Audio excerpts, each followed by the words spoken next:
Good evening, everybody. Good evening. Oh, that was good. Nice response. Thank you. Good evening, and thank you for joining us, both here in person and for those who will be joining us via the live stream.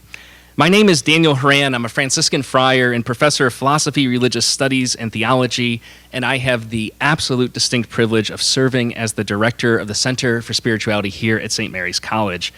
And on behalf of the Center, I am delighted to welcome you to the 2023 Madeleva Lecture. First, a word about the Center for Spirituality.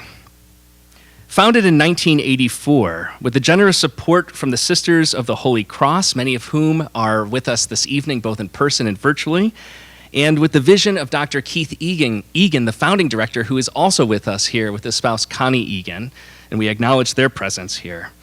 The Center for Spirituality offers programs that promote the engagement between faith and reason and the connection between mind, body, and spirit.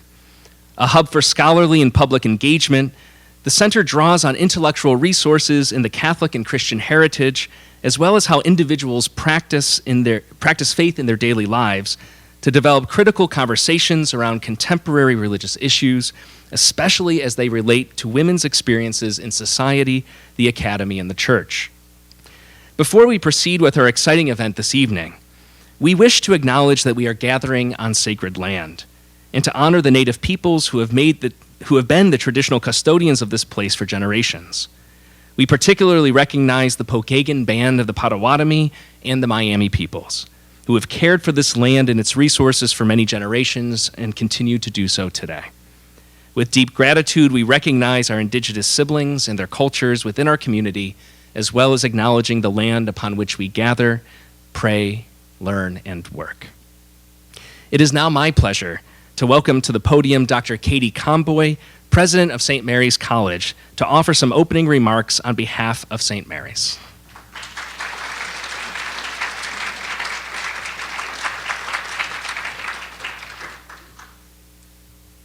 Thank you, Father Dan. My role here tonight is just so small because all I want to do is welcome all of you to St. Mary's College and to acknowledge that the Madeleva Lecture is truly one of the most prestigious events that happens on our campus each year, although it hasn't happened every year for the last couple of years. COVID had its role in that.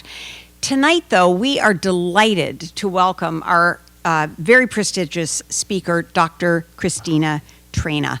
I'm not introducing Dr. Traina, but I do want to say this evening is one of the finest examples of the intellectual vitality that exists on this campus.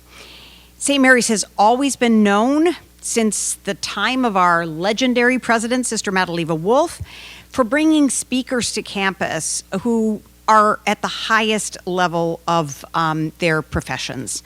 And the Madeleva Lecture continues this tradition, honoring a distinguished female theologian annually to accentuate the vibrant voice of women in theology.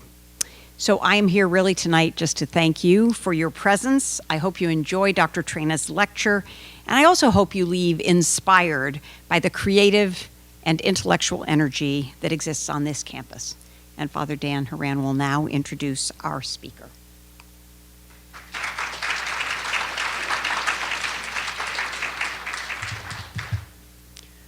Thank you, President Comboy. This lecture is named after the late Sister Madeleva Wolff, who was a poet, a scholar, an educator, a higher education administrator, and sister of the Holy Cross. When Sister Madeleva was president of St. Mary's College, she established the groundbreaking School of Sacred Theology program, which was the first Catholic graduate program of its kind to admit women to study for master's and doctoral degrees in theology. The school thrived from 1943 until 1970. This annual lecture honors distinguished women theologians and scholars of religion. In partnership with Paulus Press, the annual Madeleva Lecture is then published as a small book, which makes it accessible to a much larger audience. It's now my honor to introduce this year's Madeleva Lecturer. Professor Cristina Traina is the Cardinal Avery Dulles Chair in Catholic Theology at Fordham University in New York. Before moving to Fordham, Professor Traina was a faculty member and former chair of the Religious Studies Department at Northwestern University in Illinois, where she taught for nearly 30 years.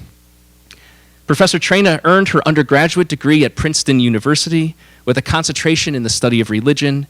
She then earned her MA and PhD at the University of Chicago Divinity School. Professor Traina is one of the leading Catholic ethicists in the United States. Her research focuses on critical and constructive feminist ethics, and her special areas of expertise include sexuality, ethics of relationship, methodological questions, and moral agency, including the moral agency of children. The theme of the moral agency of children is the focus of her current major research project. She has also worked and taught in the areas of bioethics, migration, intersectionality, and economic and political justice. She is the author of 2 books, Feminist Ethics and Natural Law, The End of the Anathemas, published in 1999 by Georgetown University Press, and Erotic Attunement, Parenthood and the Ethics of Sensuality Between Unequals, published in 2011 by the University of Chicago Press. Additionally, she is the author of dozens of articles, book chapters, and reviews, and has served on editorial boards at several journals. She is an active member of many learned societies, having served in several leadership capacities, including as a former board member and president of the Society of Christian Ethics. In addition to the impressive scholarly accomplishments Professor Traina has achieved, she has also contributed to the church and society in remarkable ways. She serves on the advisory board for New Ways Ministry and has been active in LGBTQ ministries at various parishes. She has also collaborated with other community members when living in Evanston, Illinois, to convert the community's ESL programs for Spanish speakers into 2 immersion programs, which promotes community among children and families whose first language was English and children and families whose first language was Spanish, thereby improving Spanish speakers' access to the curriculum by ending pull-out instruction in the classroom. Tonight, Professor Traina will deliver the 2023 Madeleva Lecture titled Feminism, Finitude, and Flourishing, on being mortal like everyone else. Please join me in extending a warm St. Mary's College welcome to Professor Traina.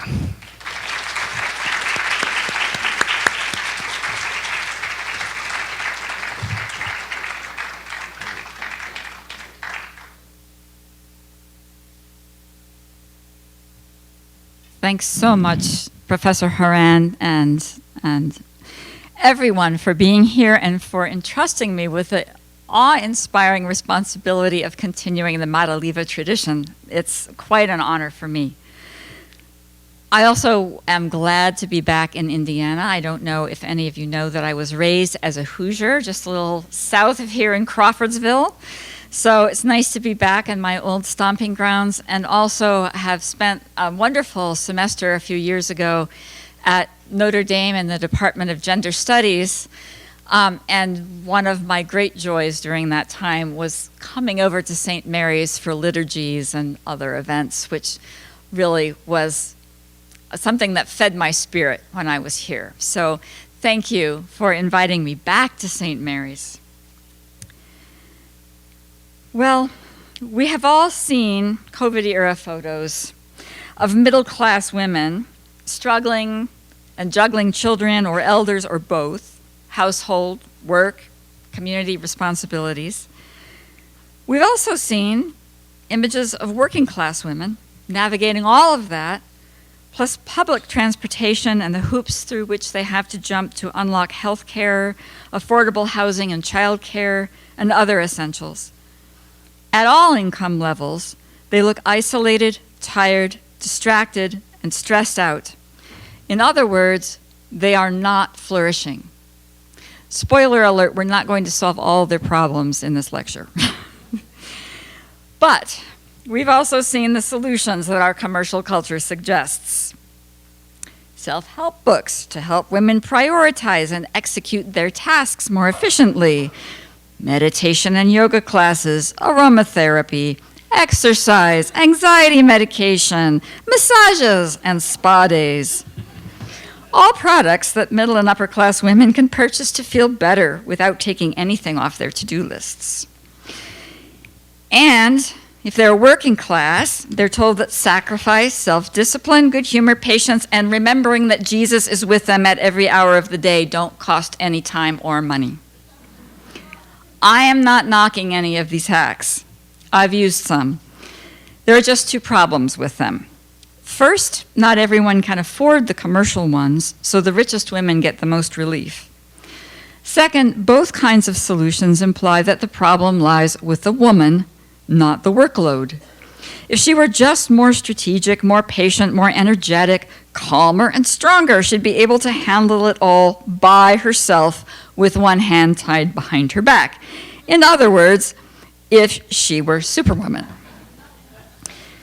The many strands of U.S. feminism agree on this. The problem is not that people who identify as women are refusing to be superwomen. Low pay, the double shift, impossibly costly housing and childcare, and sexual harassment are not in their control. Social, economic, and political structures are stacked against them. The solution is not spa days and planners, it's social change. Especially in the 1970s and 80s, white U.S. feminist theologians agreed that if we could establish gender justice, women's compressed, distressed spirits, and men's too, would expand to their full potential, channeling divine love. Book titles and cover art celebrated the power of women's loving goddess energy unleashed. This is for you old-timers. To be sure, it was and is high time that society and the church nurtured, welcomed, and rewarded women and men equally. People who identify as women needed and still need to hear and repeat, I am a child of God, filled with the power of the Holy Spirit.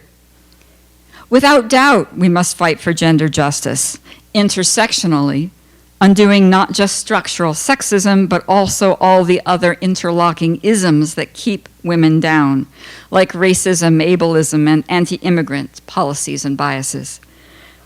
Yet I think we feminists have too infrequently asked, what would flourishing in a just society look like? We would still not be superheroes. We would still be finite.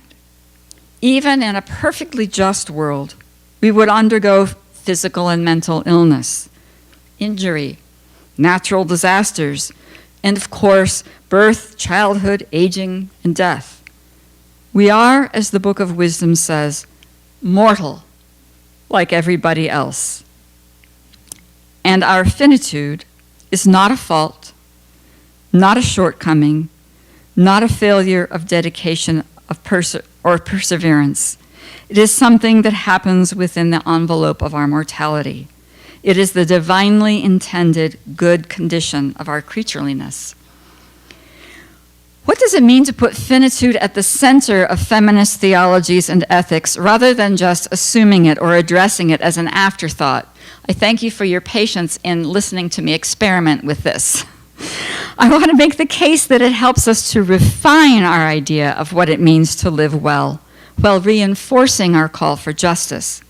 And while it does not solve knotty moral problems, it gives them a kind of nuance, texture, and specificity that might help us cross ideological divides. I'll do this in 4 stages. First, I'll briefly harvest some key points from liberationist feminist theologies, and then I'll explore feminist theologies of vulnerability, care, and disability to discern how flourishing under finitude might look in their eyes. Third, I'll tie these observations to 2 central theological doctrines, incarnation and Trinity. Finally, I'll step back a bit to ask, what difference might flourishing within finitude make for a couple of pressing moral issues?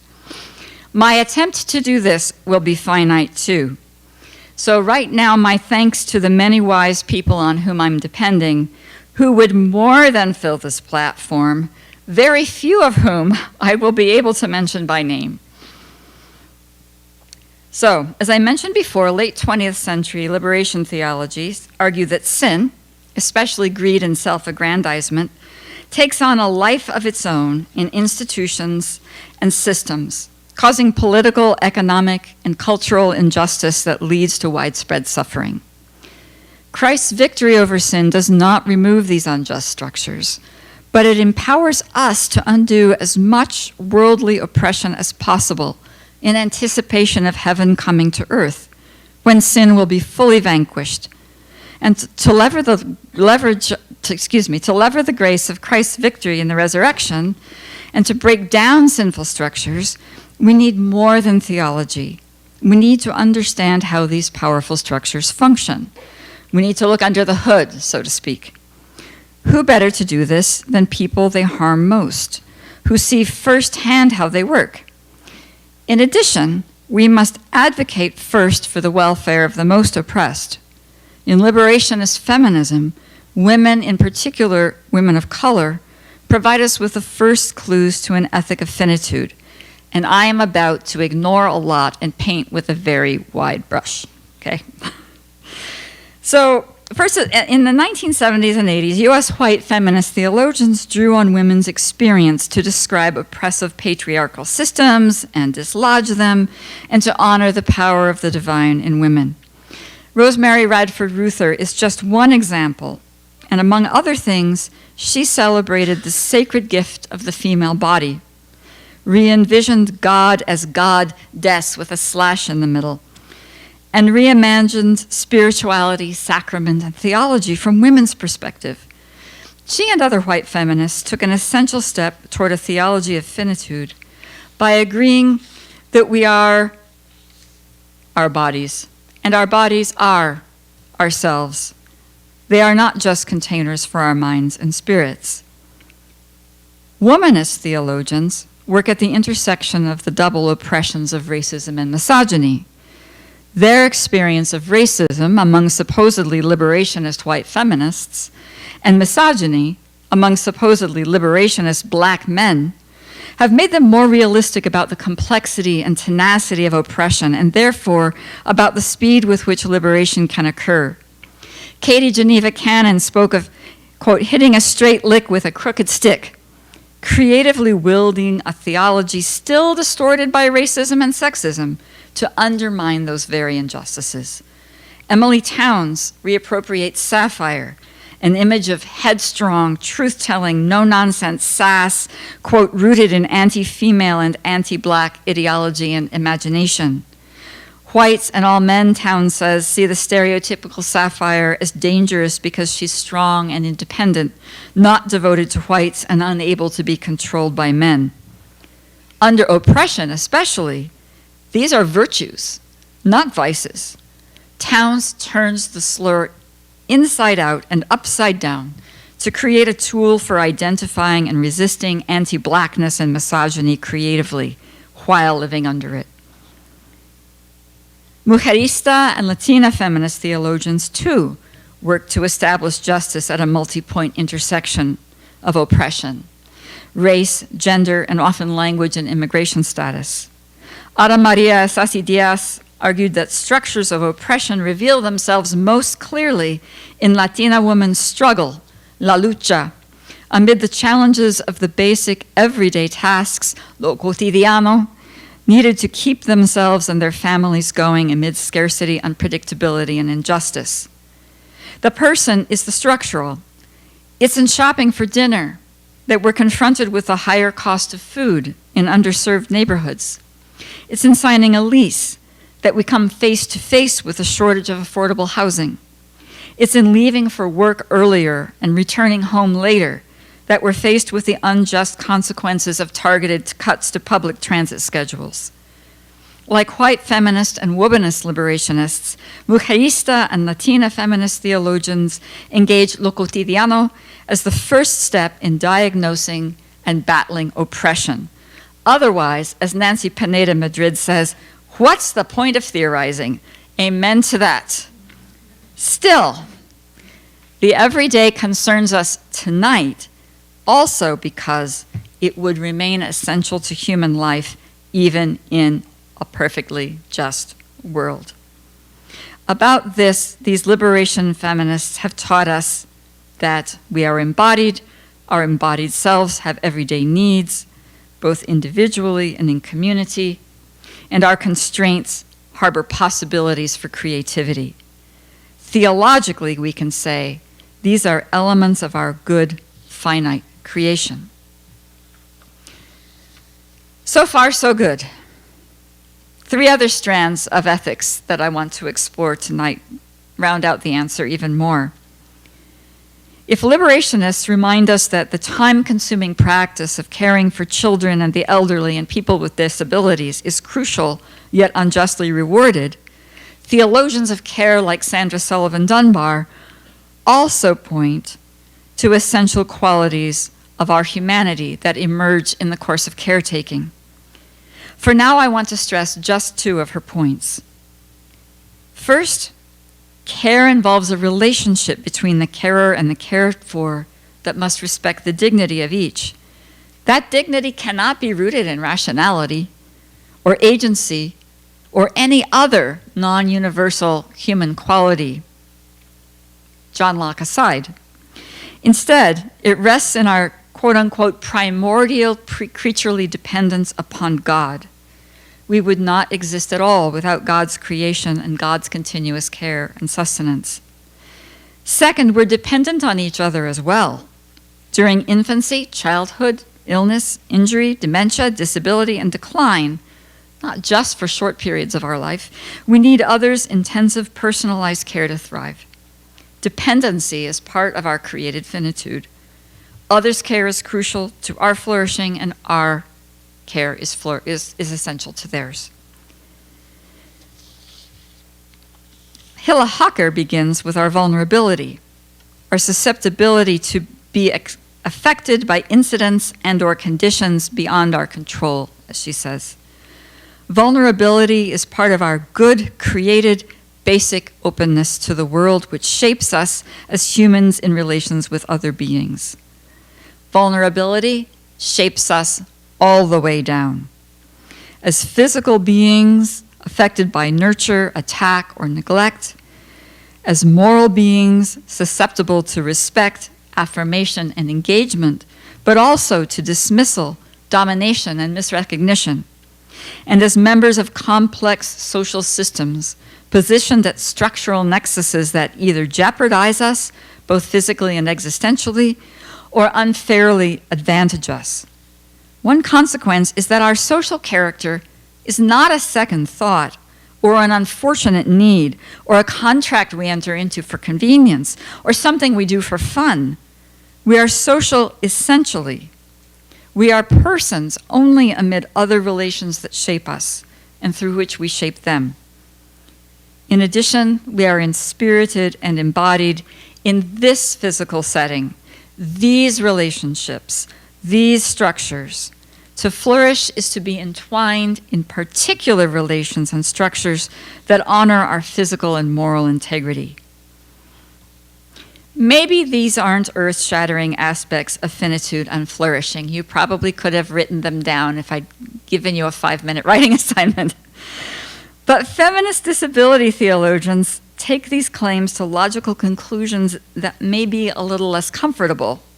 And for this reason, I want to spend a bit more time on them.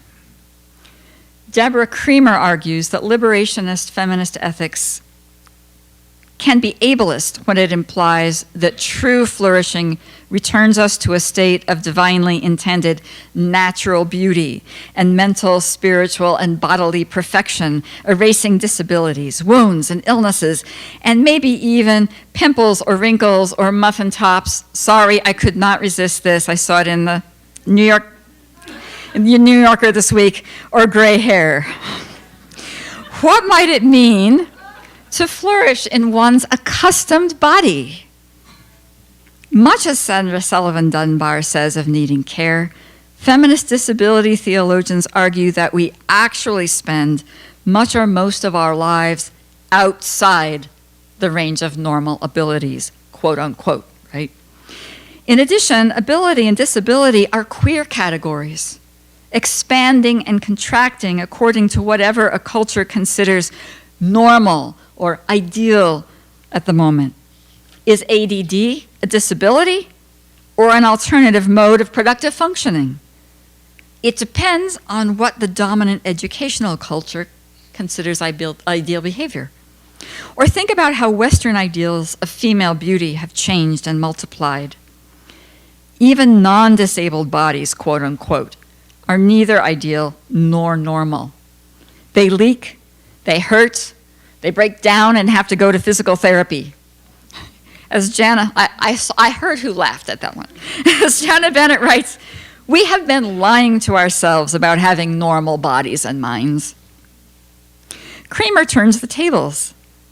If we stop defining disability as a deficit from normality, we can focus on what all human beings share. The unsurprising universal experience of limits. Disability becomes simply an intrinsic, unsurprising, and valuable element of human limitness. This inversion of perspective, she says, calls us to examine the values and choices involved in our attitudes toward limits. That some of us have a limited ability to walk becomes less consequential if we realize none of us can fly. That some of us are blind becomes less consequential if we realize that 75% of adults need some form of vision correction. If we see these limits not as, quote, an array of unfortunate alternatives to omnipotence, but instead as, quote, good, or at the very least not evil, she says, we can then begin to move not only to a perspective where we embrace, value, accept, respect the idea of having limits as individuals and communities, but can also notice the ways in which these limits might embrace us, acting to make and unmake issues of identity, relationality, space, and place. Limits, she says, can contribute to human identity, culture, and community. To be sure, human limits that burden social participation still deserve social and physical support as a matter of justice. Creamer is not coming after my glasses, thank goodness. But her main point is theological. Limits, quote, must be seen as integral elements of our understandings of self and other, as key characteristics for reflection in a theological anthropology, not as evils to be eliminated. Limits are integral to human being, and our individual limits are integral to our individual beings. Womanists apply creativity and deadly serious whimsy within unjust, unchosen limits because their focus is liberation from oppression. Creamer adds to this that any sort of unchosen limit is an invitation to creativity, to developing transcending practices of flourishing within its bounds, even if it doesn't carry the added burden of overthrowing injustice. This doesn't mean that we can wave the troublesome consequences of finitude away simply by providing all the social supports needed to live well within its bounds. As disability theologian Nancy Iceland wrote almost 3 decades ago, and it's worth quoting her at length, I think, embodiment is not a purely agreeable reality. It incorporates profound ambiguity, sometimes downright distress. There is simply no denying it. We concede the precarious position of living a difficult life and affirming our bodies as whole, good, and beautiful. In this incongruity, the revolutionary act of accepting our bodies as survivable, not deficient or deformed, is vital. Instead of flagellating ourselves or aspiring to well-behaved, perfect bodies, we savor the jumbled pleasure-pain that is our bodies.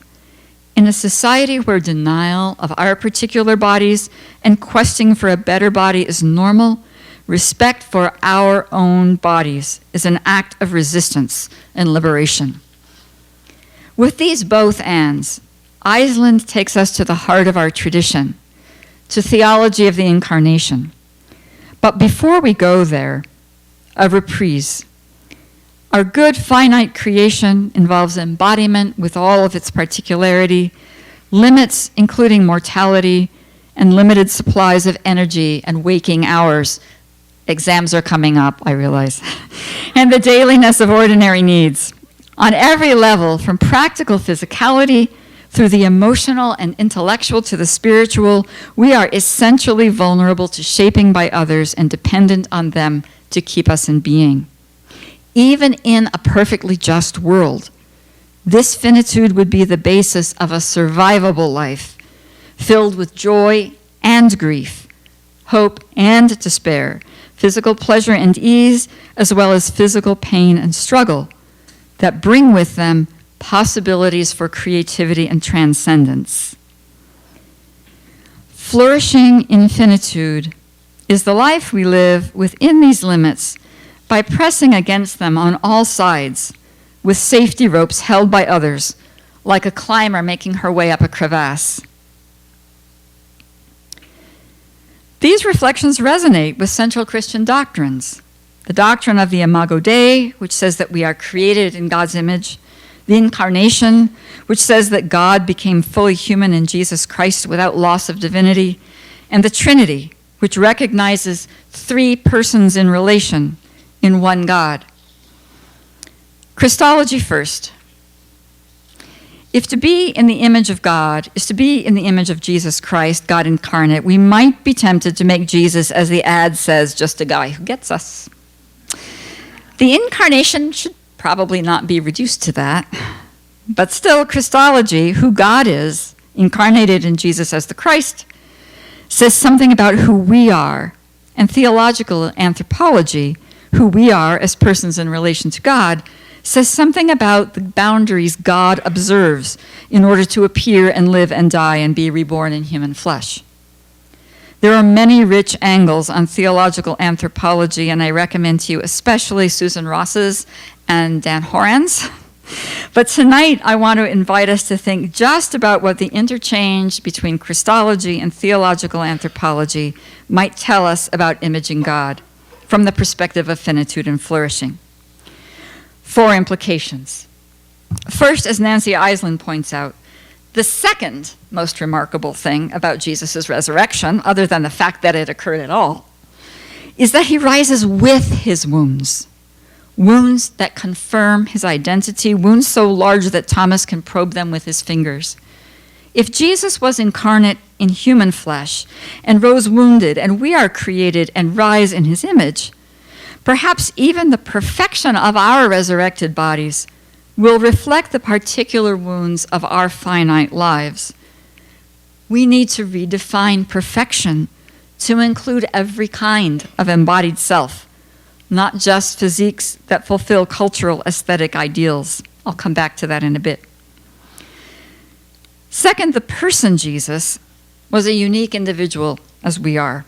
Eating, drinking, laughing, shouting, weeping, and sleeping like any other finite person, he was unique in particular ways, and finite in particular ways. He was said to be male, not female or non-binary or trans.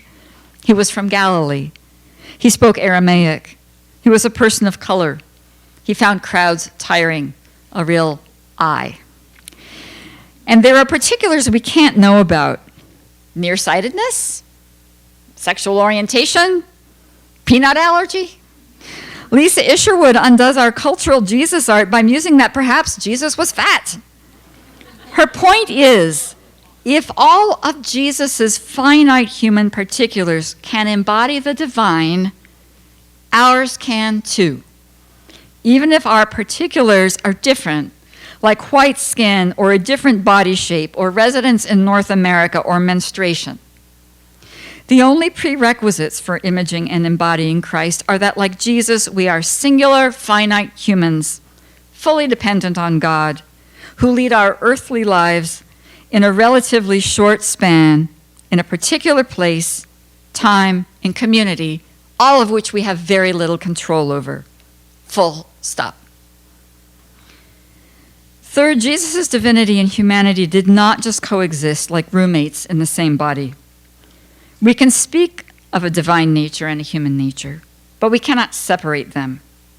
What does it mean to image Christ, then? Latina feminist theologian Mayra Rivera suggests the analogy spirit-flesh. Our spirit is intrinsic to our flesh, animating it across a distinction that is never a separation.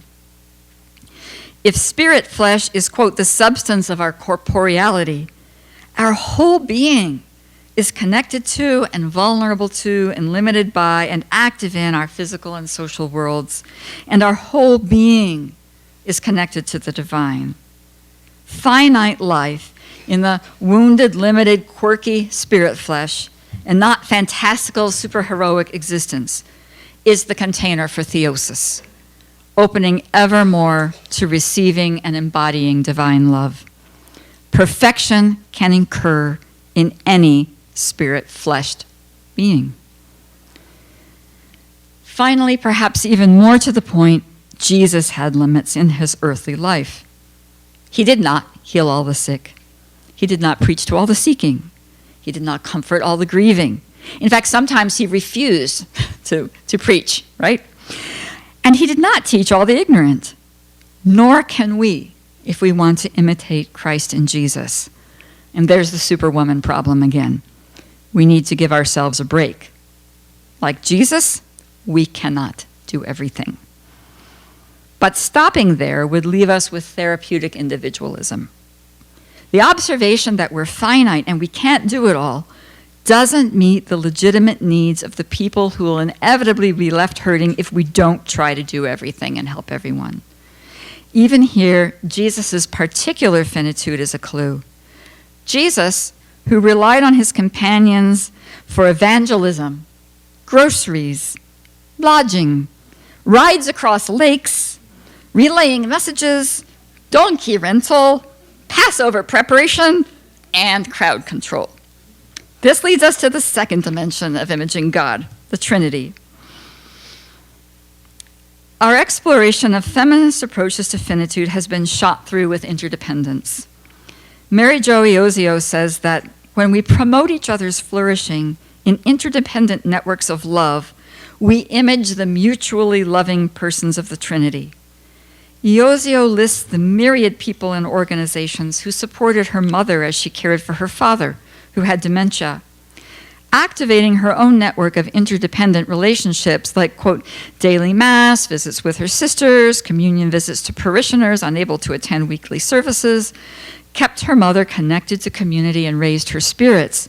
But she also needed regular practical help from institutional services like adult daycare, home health aides, from hospice, the Veterans Administration, the County Office on the Aging, and a private duty contract, unquote, not to mention respite hospice care.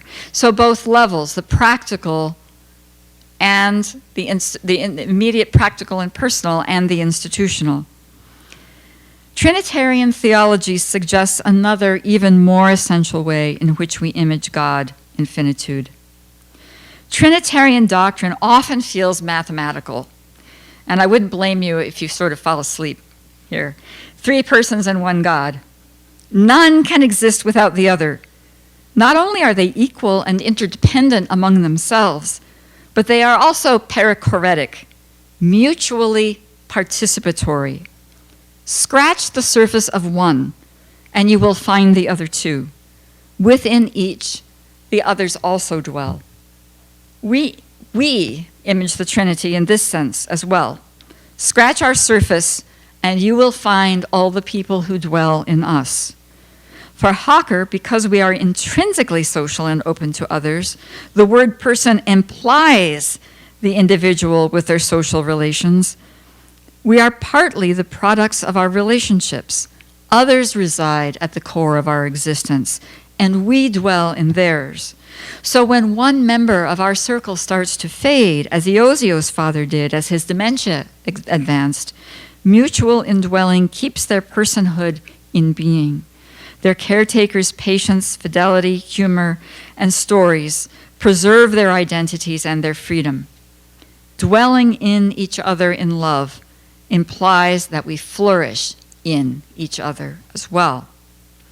Thus, we image the Trinity not just ethically when we mutually support each other in wide networks of love that imply the equal importance of each member, but also existentially. We are literally part of each other, and others are part of us. We owe it to each other to keep each other's identities, stories, and personalities going.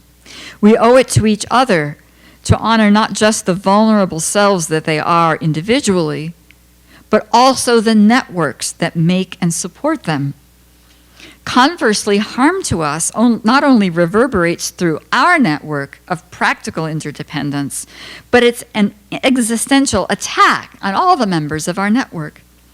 So cutting us off from our networks, for instance, if we're housebound or in prison or are forced to migrate to stay alive, this harms us not just by disrespecting our individual origin and end in God, which is bad enough, but by slicing away the others whom we need to flourish in our ordinary good created finitude, the others who are literally part of us, not to mention harming others by removing us from networks that rely on us.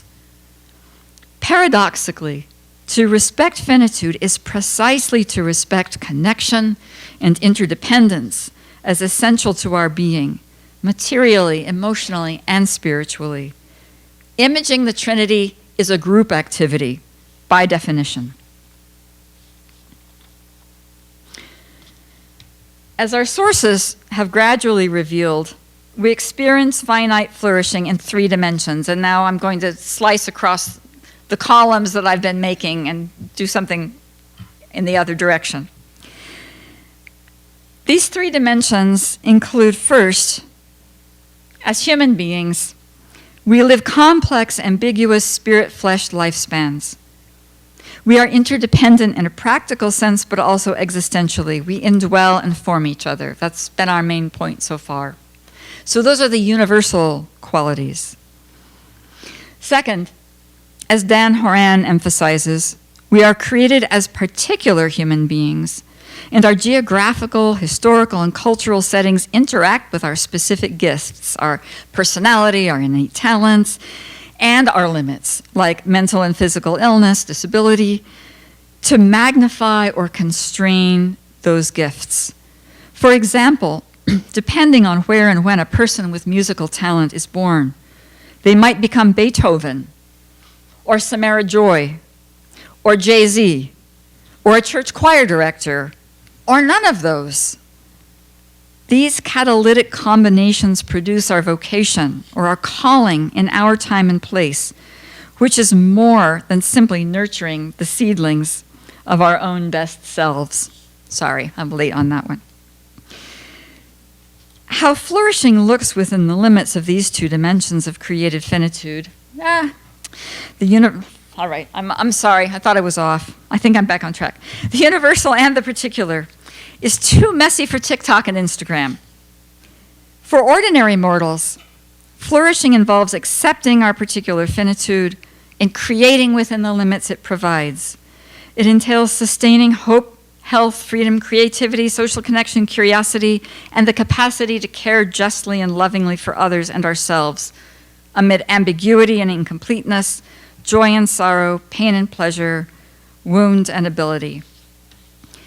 Flourishing is a survivable life in which we have the interdependent relationships and institutional support to transform our limits from barriers to platforms for creativity and connection without removing them. To live well with infinitude also means that the picture frame is crowded. Others bear our lives with us and even indwell us with their strength, love, and virtue, and we bear their lives and indwell them. Our third experience of finitude is injustice, the attacks we inflict on each other on personal and systemic scales. The, quote, mental, physical, emotional, and spiritual forces that we apprehend as jeopardizing our very existence, as M. Sean Copeland says. As womanist, Latina, mujerista theologians have told us, flourishing amid these forces demands joining our voices in recognition, in rejection, in resistance, not acceptance. And it involves corporate lament of the unnecessary sinful wounds and limits they inflict, as well as creative collaboration to overthrow them and keep us going in hope. What does this get us for ethics? I think not a new set of answers, but the perspective gained from moving a few degrees around the circle. Tonight I want to think briefly about just a few of the ways in which flourishing and finitude might help us think through two current moral issues. What might flourishing with finitude imply for trans and intersex people? First, again, as Dan Horan mentioned earlier, God has created each of us in our unique particularity. Although this unique self is never a tidy package, our limits, contradictions, ambiguities, and incompletenesses are consequences of a good creation. Yet for trans and intersex people, the non-alignment of their physical, emotional, and spiritual identities becomes a barrier to creating networks of interdependency on which flourishing depends.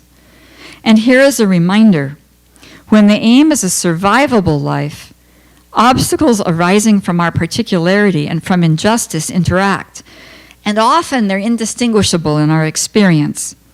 So to some degree, we can contribute trans and intersex people's obstacles to social participation to every culture's tendency to distinguish genders, even if those same cultures also embrace queerness and ambiguity and fluidity.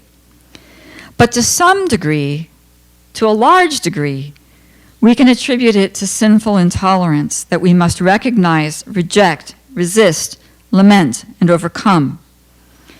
Yet whatever the source of their obstacles, trans and intersex people's finitude implies flourishing in this spirit flesh, in this lifetime, in this cultural understanding of gender and sexuality.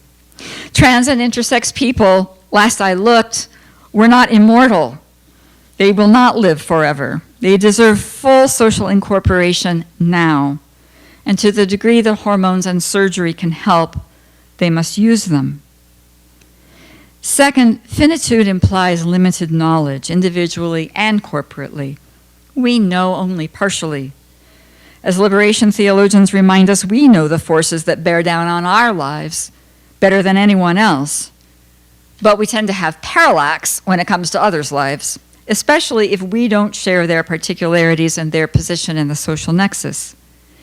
In ethics, we must exercise epistemological humility alongside the virtue of curiosity and a preferential option for the cared for.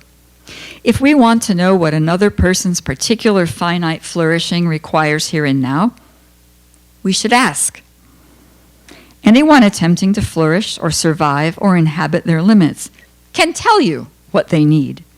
Stand by my good ear, or print my exam in 16-point font, or sit down to speak with me when I'm in my wheelchair, or no gluten, I have celiac disease. As members of their network of interdependence, we should be curious. We should ask. We should believe what they tell us, and we should respond as well as we can. This should be uncontroversial. Yet lawmakers in multiple states have acted to restrict participation and or care for trans people without asking them or their parents what they need to flourish. The U.S. Conference of Catholic Bishops has followed suit, again, apparently without consulting trans people themselves. This at a time when, paradoxically, both the bishops and many doctors still think intersex children should receive corrective genital surgery without their own consent. This is not epistemological humility, but epistemological presumption.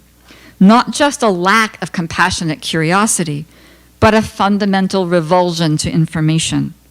It contradicts trans persons' experience of their own finite, particular, complex, ambiguous, and wonderful spirit flesh, and invalidates the insights into sin and structural evil that they gain from their position of social oppression.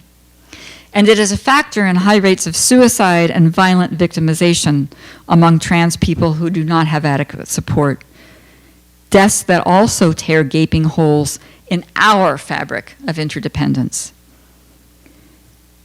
So, awe before mysterious, divinely created particularity, humble, compassionate curiosity, recognition that present flourishing cannot wait for future justice, and awareness that both life-giving and death-dealing impacts reverberate far beyond individuals to their whole networks.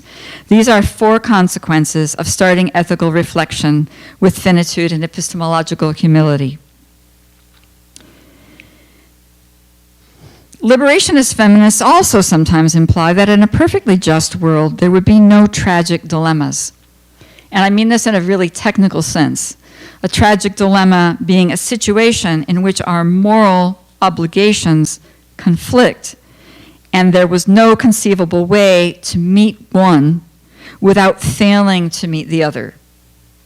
There is an either-or. So do social justice Catholics tend to talk this way. To be sure, as Kate Jackson Meyer notes, social injustice is responsible for a high percentage of our tragic dilemmas. For example, racist systems produced a dilemma for Black Americans: advance justice by registering to vote and risk being murdered, or preserve one's life, on whose livelihood others depend. As Elsie Miranda points out, Roman occupiers created a dilemma for Peter: acknowledge his connection to Jesus and face certain martyrdom, or lie and survive to report the events and continue his work. With 20/20 hindsight, it's not clear that he made the wrong choice. Even Mary, bear the Son of God and risk poverty and scorn, or refuse and preserve her livelihood and family. Given this, I wonder how many women said no before the angel came to Mary. Susan Ross is doing a bit of work in this direction now. What does it mean to refuse? Likewise, many direct decisions about pregnancy come down to a woman's honest judgment that she cannot care for herself, all the people for whom she already cares, and another child with the unjustly inadequate resources at her disposal.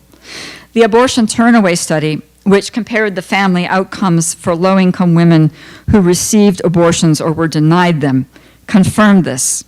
The women who were refused abortions were less able to support their families financially and less likely to leave abusive partners, and their children did less well developmentally than similar women who received abortions.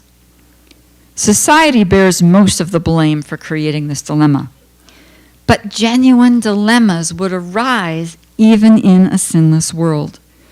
Caring for ourselves and others who rely on us with scarce resources and limited amounts of energy is a fact of finite existence. It produces what Janine Hill Fletcher calls the calculus of concern.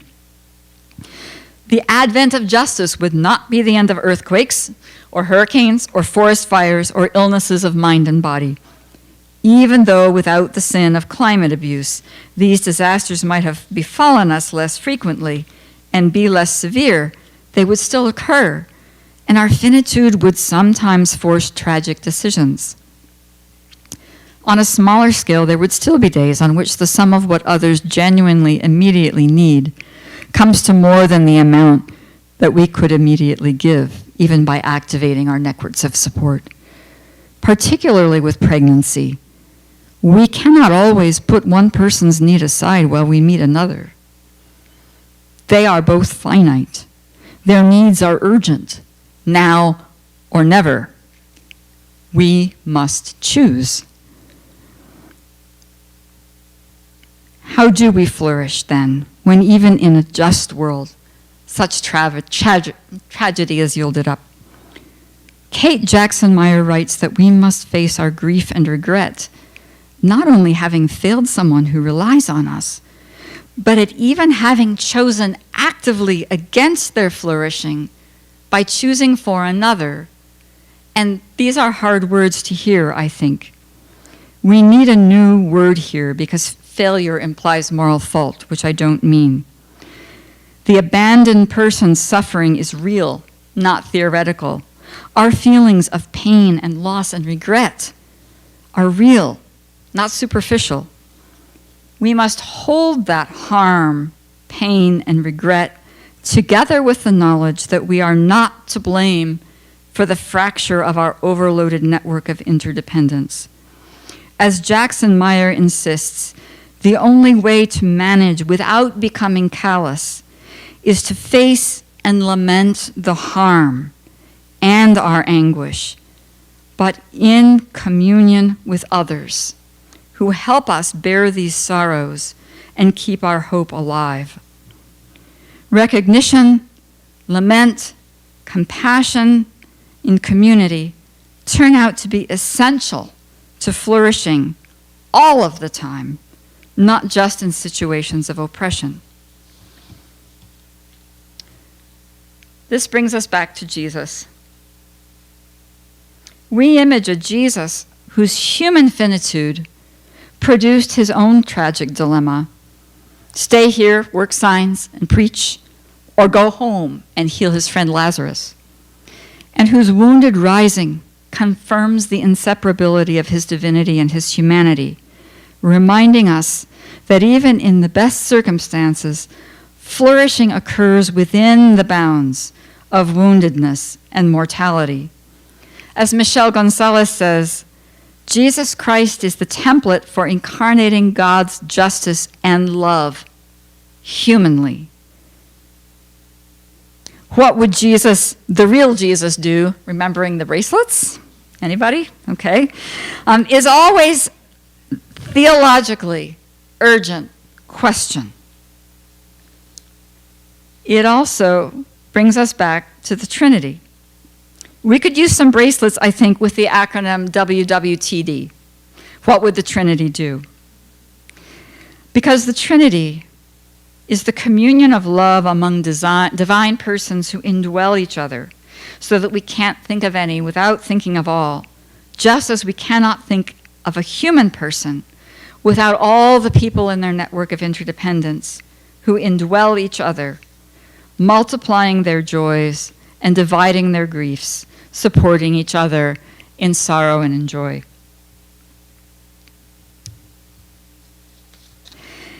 Maybe in a few minutes, we can discuss this implication, which is perhaps the most important for ethics, and which I have given no space. If, as Catherine Maury Lacugna said, we are essentially relational, not essentially self-contained, isolated, independent individuals, what does this mean for our moral agency? We are agents only with others. Historically, victims of oppression, particularly women, have flourished by imaging the Trinity at all scales, from intimate to political. Still, whether proving our individual worth or enjoying our rising status, privileged U.S. women are tempted to do the opposite, to go it alone. We might imagine that we can image Jesus this way, but we can image the Trinity only by reaching out to accompany others personally and politically. In the process, we realize how many others are accompanying us. Alongside every holy, flourishing, finite woman are more people than we can count. And that's why I'm thinking that my background slide for this lecture is inappropriate, because it has all of these little plants and little trays in their isolated little cells, right? And we need a better image. So lace is one, I think, because the strands of the lace are individually each very weak, and they reach a community identity and support each other and become something extraordinarily strong that will hold together even if you make a hole in it, once they are tatted together in this way. Or, as we're learning, trees and the rhizomes actually share nutrients and perhaps in some way even communicate each other, so that a forest is a completely different thing than a group of trees in pots. So I leave you with these images, perhaps. And now it's your turn to interdepend. As the poet Mary Oliver famously wrote after spending an afternoon watching a single grasshopper, "Doesn't everything die at last and too soon? Tell me, what is it you plan to do with your one wild and precious life.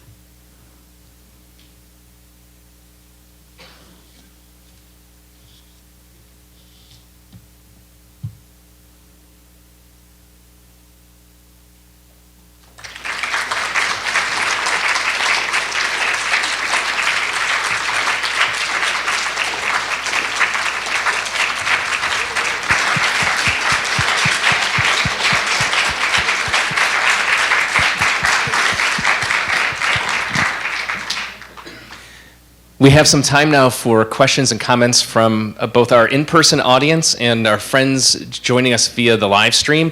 If you're joining us on Zoom, please put your questions in the chat or use the Q&A button, and we'll relay them here to Professor Traina.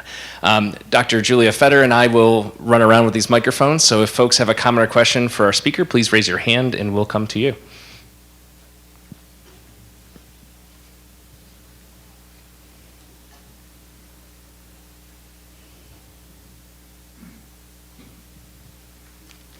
I lulled you into complete sleep, I think. Professor Traina, thank you so much for this brilliant lecture. So I'm thinking a lot about the care work that you're calling us to, and the epistemological humility that that requires. Listening, asking questions of what someone needs. But I guess I kind of want to flip it for just a second. And thinking about those people that need that care work from us and the questions that they ask of us, especially the really difficult question of why. Why did this accident happen? Why am I being oppressed in these ways? How do you think we should respond to that question of why? Or how can we help that individual sit with that why? Or how can we accompany them in that why? The answer of why a tragedy has occurred is always one of the most difficult. And I think we're all familiar with reading in the paper that when something bad happens, some religious person will go on some talk show and say, well, it's because of the sin of, And so I think that for me, you can see in this talk that I've come from a spirituality of social justice that thinks that if we just line everything up properly, it'll all be good, right? And I've become really strongly affected by what we now know about our climate and our world, realizing that there is no world in which there is no suffering, no death, no disease, no degradation, no extinction. Even if humans weren't here, right?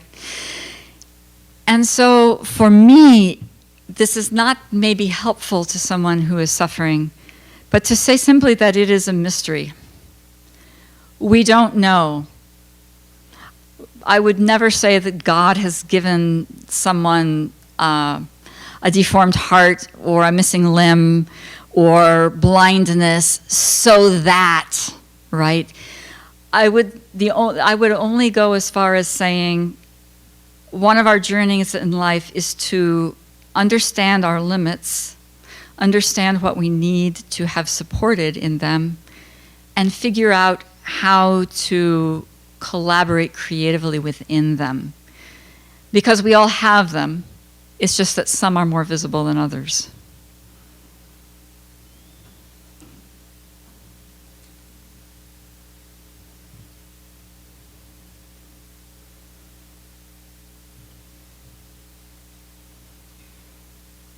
Also, we have to fight for people who are suffering, especially because there are not appropriate social supports for whatever their disability is, right? I remember the world before curb cuts, right? Which most of you probably take for granted now. So, Professor Traina, I'm intrigued by, I think, what was on your PowerPoint of the theology of disability. mm-hmm. That's a new thought for me, and I'm really intrigued by it. and the value that you put on our limitations and our disabilities. And in the midst of all that, I wonder what do you say about the prayer for healing? How do we pray for healing? How do we image healing in the context of what you've said? That's a really good question. And actually, I couldn't get into the weeds, but disability theologians, I still want to press them a bit on this, because they say, well, there's nothing wrong with getting a prosthetic leg, right? There's nothing wrong with wanting to transcend the bounds of certain of one's limits, right? I will say this simply, and this is also going to be dissatisfying. As a person who has gotten beyond the 6 decades mark, I have learned to pray for healing without knowing exactly what it is that is going to be healed. That may not be helpful, but for me, a prayer for healing is a prayer for what God wants to give me to live within my limits at the moment.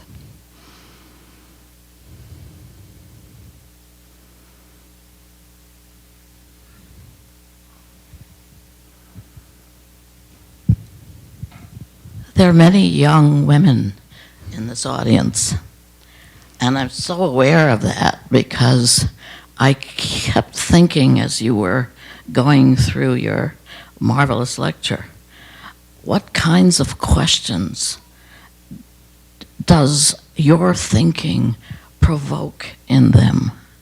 I think how many of my former students, I'm now retired from here, and they struggled with huge moral dilemmas as they wrote about them in their papers and as they related to the literature they were reading.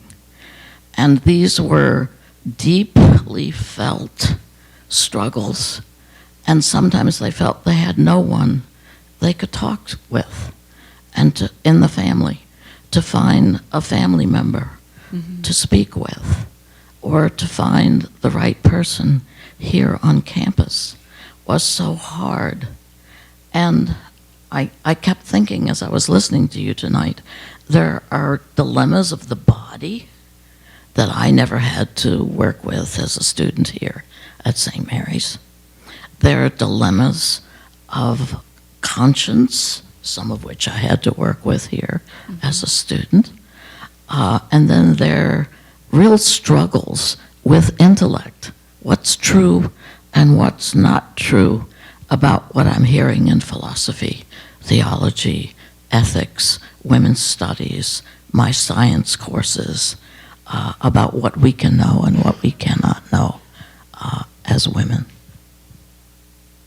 I don't quite have a question, but I'd love to hear some of your thinking on how young women can survive the world which you have described. I think I'm not the expert on that. I have 2 daughters, I will say, and they're doing a great job in navigating it. One of the things that I cut out of this, so you've let me say it, right, is that one way is to look for a vocation, but a vocation that is not simply the flowering of the true essence of the self, but a vocation which is walking into what the world is calling you to. And some of us will have, at least professionally, more than one of those, right? I'm not saying that, I've got it and now I have to do this for the rest of my life. For the rest of my life, I will be a bus driver. That's it, right? But we have to be open to where we are called. And that's not only with our professions, but in our personal lives, amid our friends and families. I have been called into places by my family that I did not want to go, that I went kicking and screaming, but it was needed, right? And it was necessary for me to do that, and I needed to become the person I did as a result of it. And so I don't have solutions to moral problems, but what I do have is I hope that everyone can realize you don't have to do everything. And so to be doing one thing at a time in community with others and also in political community, fighting for justice, that, if you can cover those 3 bases in your life, is pretty good. I mean, it's admirable. I was going to put saints in here, and some of them didn't manage all 3, so you'd be outranking them.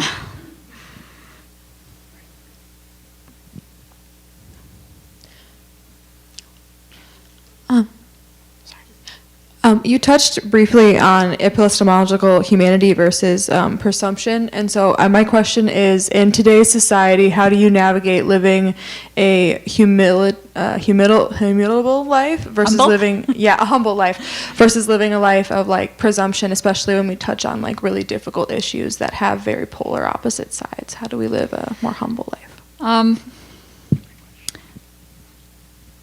I think that living a humble life takes an amazing amount of courage. Because in our society, I think the reason we don't have humble lives and good conversations is that people are afraid.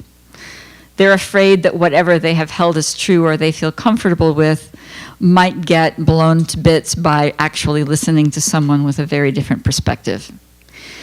And so I don't think I'm really answering your question. Let's see. I think, but to actually invite a person to share their experience and their concerns with you turns out to be a gift to that person that creates a bridge of relationship that you can both walk back and forth across. And then you will have an easier time approaching these difficult questions with them. Right? All of a sudden, it's not something that strikes fear into the 2 of you, but you realize that you have a connection, and suddenly you have expanded that network of interconnectedness that supports you both. I don't think that's an answer, though. So do you want to ask it again? Maybe just a better question would be how do you stray away from presumption right away when beginning that conversation then? There was this guy called Gadamer, and there was this guy called Wittgenstein, and they talked a lot about how we never go anywhere without our prejudgments. Because if we haven't organized the world in our brains, we would just be walking around in a pixelated mess, right? So whenever you walk into a situation, you have prejudgments. I think the trick is for us to walk into a situation and expect to be surprised, right? We begin from where we are, but we ask first rather than tell, right? We can't help prejudging. That's why you're in college, because you're so smart at organizing the world conceptually, right? Don't lose that. Don't lose that. Thank you, Professor Traina. So you talked a lot about finitude, and I was wondering, when we talk about finitude, what does resurrection mean, or what does resurrection look like, or similar question, what does heaven look like? That's a great question. But I like what Nancy Eislin says about the risen, wounded Jesus. Would we recognize ourselves would anybody recognize us if we got to heaven without all the weird stuff about us? I mean, we would all be, Xerox, that's very old. We would all be printed scans of Brooke Shields at the age of 20. Or else, Selena or whatever, right? Whoever your favorite person is, right? And what does it mean to stop calling wounds and differences imperfections? So for me, it's a question. I don't know what heaven looks like, but I am fascinated by this question of whether we might be able to think of perfection as including everything that we already are. Right? What does it then mean to be perfected in Christ? What does it then mean to be drawn into the communion of saints, right? As ourselves.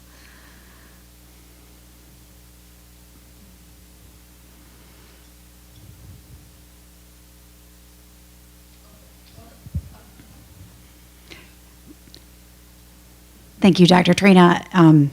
Fantastic sharing with us here tonight. Just wondered if you would comment on your title and the use or your reference to the Book of Wisdom. That is because I wanted to emphasize, well, first of all, I love the Book of Wisdom. I think that and Sirach are my favorite ways to start the day. But secondly, because to remember that we are all mortal. This is our common quality, which is what makes us so marvelous and amazing and deserving of each other's immediate attention. But that none of us escape that fate. And so I wanted really to put us all on that common plane, but also as dependent on God.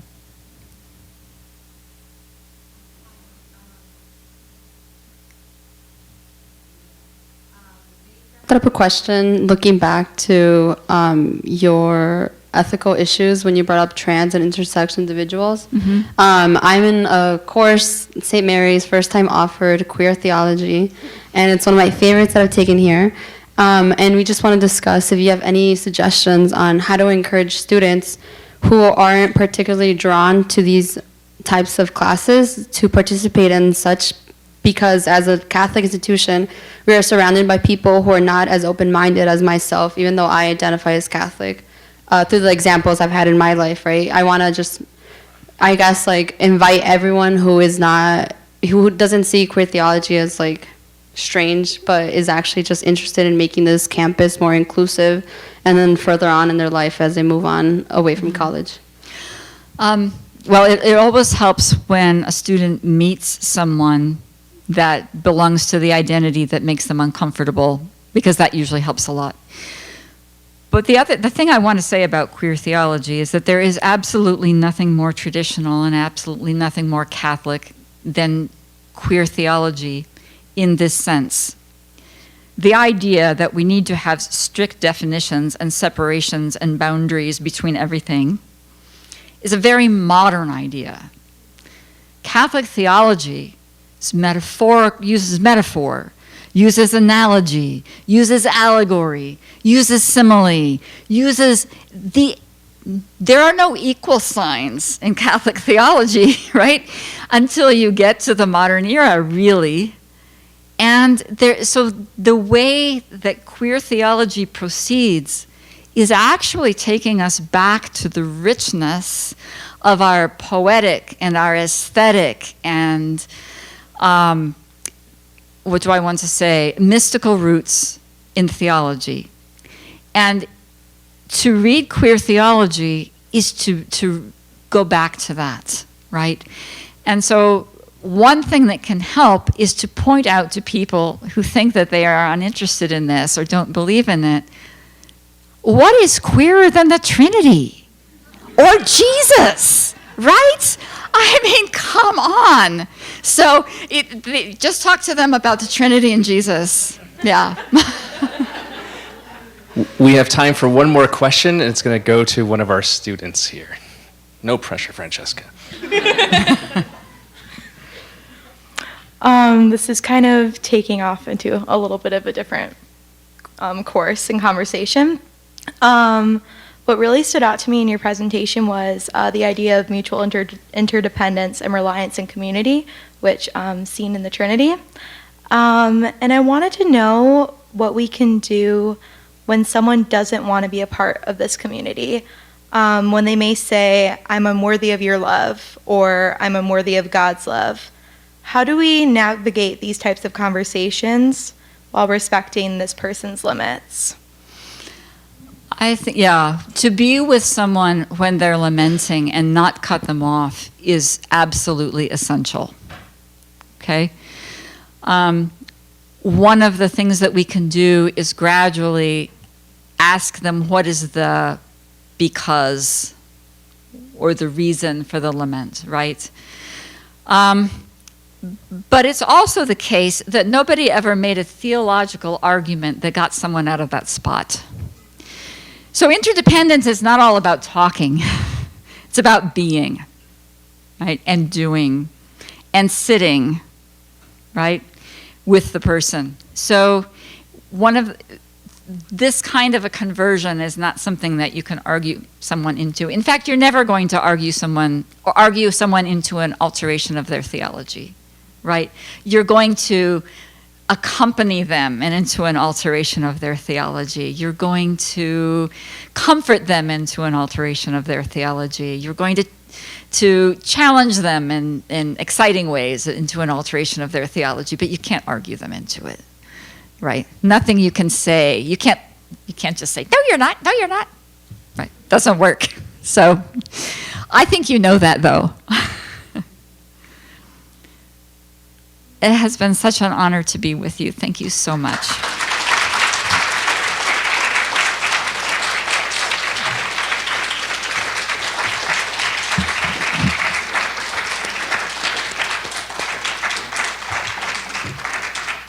My first order of business before we go was to invite you to join me in thanking Professor Traina for an extraordinary lecture. So let's continue the applause.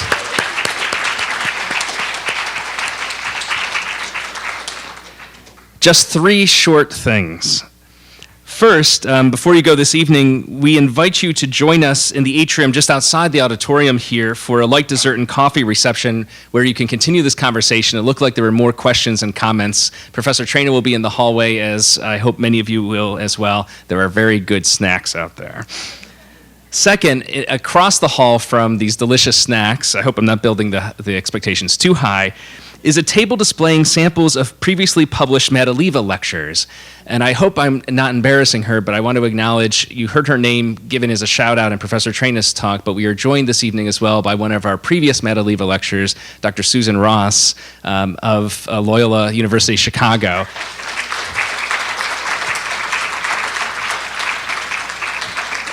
I believe a copy of her lecture, published lecture, is on that table as well. So we invite you to peruse those. They're just sample copies. You can visit Paulus Press or wherever you get fine books to order your copies. And then finally, now that we're reconvening in person post the pandemic, we're restoring a tradition that used to take place in the in-person lectures, which is to announce next year's Madeleva Lecture. Ooh, people got quiet. It is indeed a great pleasure and a humbling honor to announce that the 2024 Madeleva Lecture will be delivered next year by Dr. Natalia Imperatori Lee, professor and chair of the Department of Religious Studies at Manhattan College in New York. Mark your calendars. Next year's Madeleva Lecture will take place here, same bat time, same bat channel. That's an old reference. On Thursday, April 11th in 2024. We really hope to see you all here in person, and for those who can't be, to join us virtually. Have a great evening and enjoy the reception in the atrium.